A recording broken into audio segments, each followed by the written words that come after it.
Graves with Creative Golf Marketing. Also introduce Scott McHugh, our Membership Director and Experience Director. And they're going to go over everything, and we'll have a good time for questions and answers at the end. So enjoy, everyone. Mr. Steve Graves.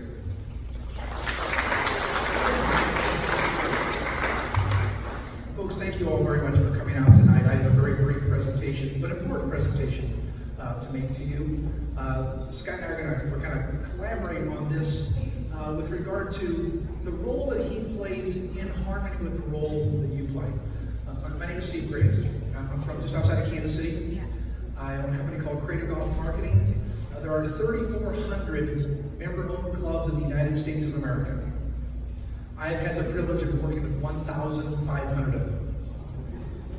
The private club industry finds itself in an interesting position, one that it never thought it would find itself in. I'm 62 years old.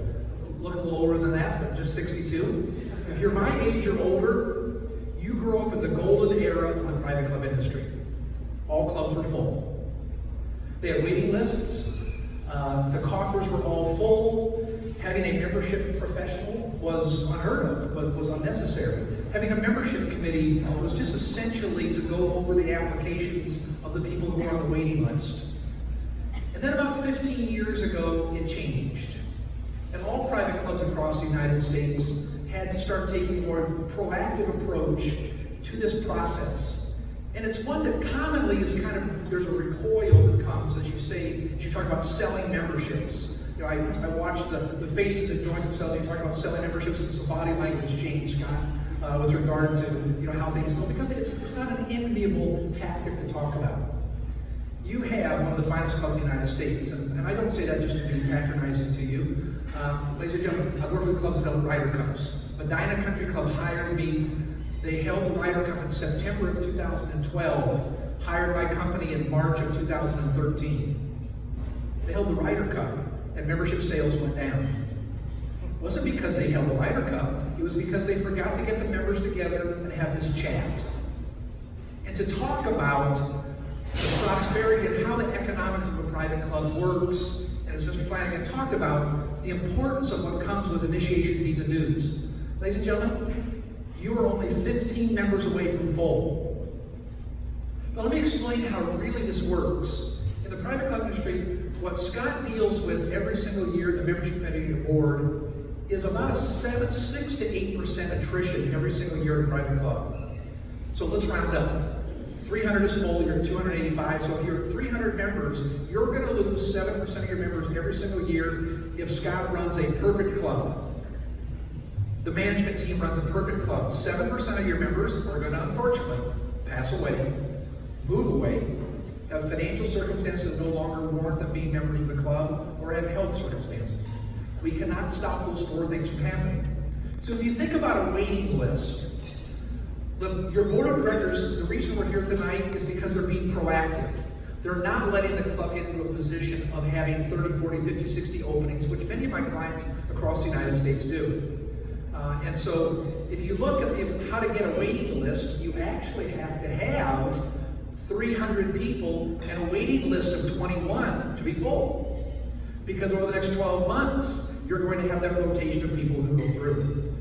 So the mathematics of the club is amazing. I did some simple math here. You're 15 members short right now full.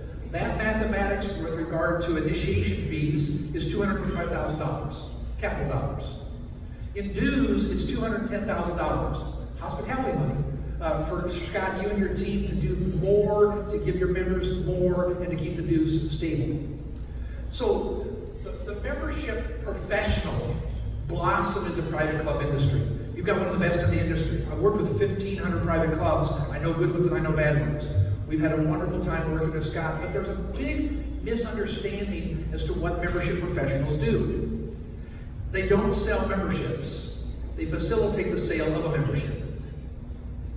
So, Frank, Lynn, if you and Nancy and myself are all really good friends, and you went to Scott and said, hey, tell Scott to give Steve and Nancy Graves a call and ask them to join the farms. So Scott calls me up, I answer the phone, And he says, hey, Mr. and Mrs. Flanagan said you'd be wonderful members of the club. And I say, thank you very much. That's really nice. I appreciate that. Hang the phone up. My wife Nancy's going to say, who was that? I'm going to say, it was some guy from the farms. Frank and Lynn said we were really nice people. And my wife's going to say, why didn't Frank and Lynn call us? Not that that's not meaningful to have Scott call, but as we talked about, clubs are cultures. Clubs are relationships. It's personal. And so what we're here tonight to talk about is a process that we have kind of revolutionized across the United States to help clubs achieve these full memberships. Last year, I'm kind of bragging a little bit, last year with our clients we sold $100 million in memberships last year.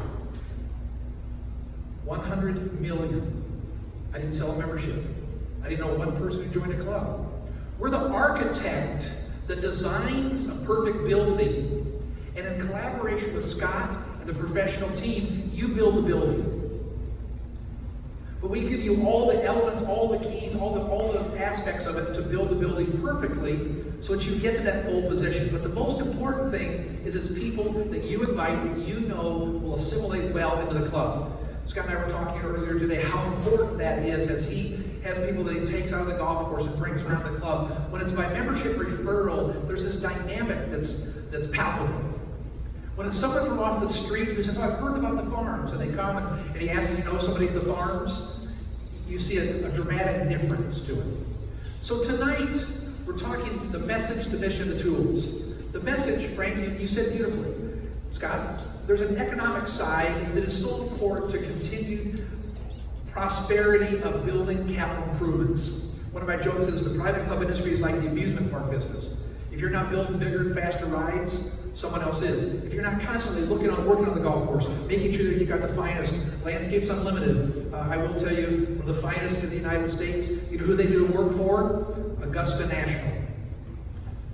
You've got some great people that you're working with regard to Landscapes Unlimited. They're good friends of mine in the industry, but you've got the best. But you need the best because the Farms has a reputation across the United States as the best. And so the club is being proactive in making sure that you have those financial economics, but most importantly, the friendship that goes along with it.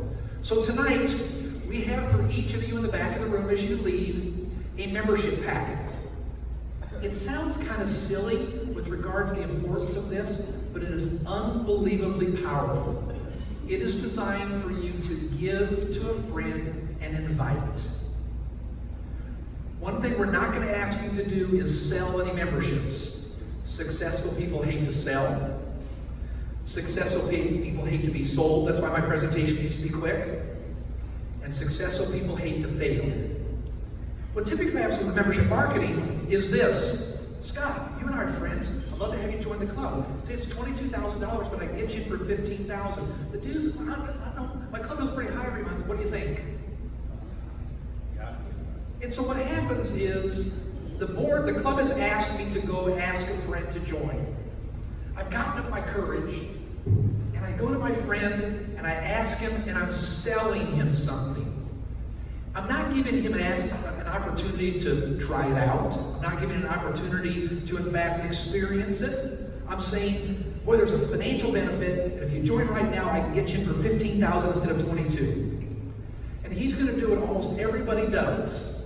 Thank you very much.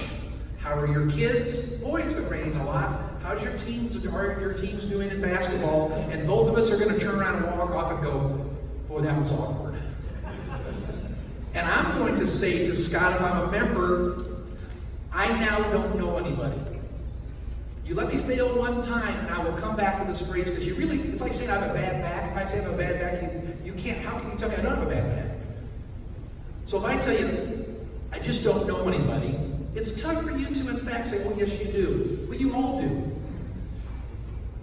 If I give my friend an invitation packet that has all the answers to the test inside, that tells all about the club, has beautiful brochures, etc., I have fulfilled something that the club asked me to do. Invite someone. I'm going to go away from you if you don't mind right now. I'm going to go to the pretty gals in the audience, pretty ladies in the audience. There are so many beautiful women that have never been invited to a dance because us silly guys think, gosh, look at her, look at me, you know she's going to say no. She's already got a date, so you know what happens? I don't ask. And you know what happens? Neither of us go to the dance. Because if I don't ask, the answer is always no. And if the person doesn't get asked to go to the dance, neither of us go to the dance. You have many of your friends that you just simply have not asked them to join. And what we found out is, I'm going to give you, I went to school at Oklahoma State University. I did not learn this at Oklahoma State. Another individual gave me this. When you give your friend your invitation packet, you have fulfilled the request that the club asked you to do. And once I give it to Scott, I have now done the passive transfer of risk. Pretty cool phrase, but psychologically it is 100% true. I've asked Scott to join. I've invited him about the club. Now I'm going to tell you about a tactic in just a second that is very, very compelling. And I've said, I hope you'll consider the invitation. Once that goes in his hands, what do you think he's going to do with it? He's going to open up and read it. We're all voyeuristically enough in our minds that we want to see what's in there. And so I have fulfilled what the club asked me to do. Once he takes it, even if he throws it away, I don't know if he threw it away. In my mind, I succeeded. So now I go, hey Scott, you got any more of those packets? And so now I go to another friend and I said, I'd like to invite you to join the farms. And it's just that simple. And as the process goes on and you're giving out your invitation packets, you are fulfilling the request that the club has made. As Mr. Flanagan pointed out,